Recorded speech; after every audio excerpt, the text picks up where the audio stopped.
Hey, I'm Jodi. I am the moderator and social manager for the myasthenia gravis community. And I have MG. I've had MG for 5 years, and me and Jason met 4 years ago.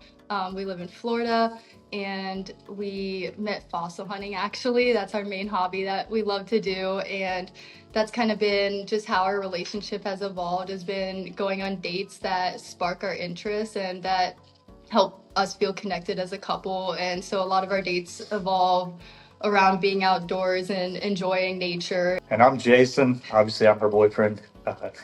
I've enjoyed every moment of it.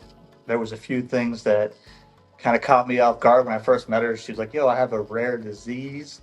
I was like, "What do you mean?" I'm like, obviously, I went straight to like, "What could it be? Is it something she's going to contract in me? Like, am I going to?"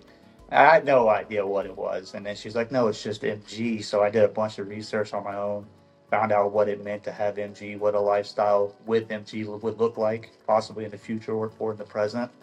And we kind of just worked to make everything in life more manageable for her. So I'm not like pushing her past her limits and stuff. We are very open in communication. I think that's very important with life in general, especially if you have a chronic illness. For finding joy, finding things in life, even if it's going on a walk together in the day, things to balance. For us right now, when I'm in remission, that's, oh, let's go outside into nature. But we are realistic that there could be times in our lives that that's going to be challenging to fully be able to align with what we ideally would like to be doing. You guys got always be evolving and adjusting and finding ways to bring what you love in your day to day. You know, if some days, if I'm feeling great, that could be that we're able to go paddle.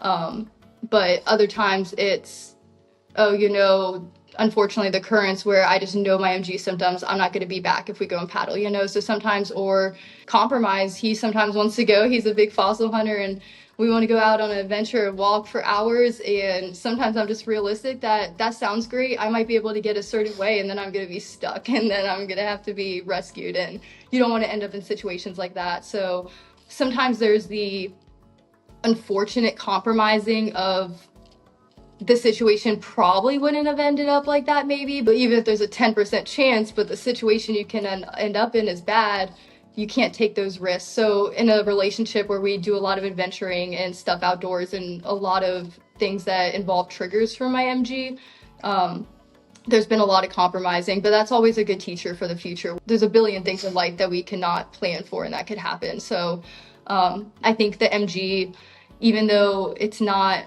super forefront, it's allowed us to look at a lot of just different things and talk about, have harder discussions, it's opened up different doors of our relationships and aspects as far as that are applicable to other areas of life, and to be able to really understand each other and to know when it's those difficult periods of life, how you can still help that person find joy and balance, and to be able to help that person just get through the day. So the advice I have for the MG community and other MG patients that are in the dating phase of their life is, you don't have to, and you also don't want to feel like you have to present this perfect version of yourself or this fake version of yourself. Presenting your truest version up front makes it where, there's no miscommunication, there's no hidden things being revealed down the road that are going to create questions, or just like, you want a partner to be fully there with you with MG.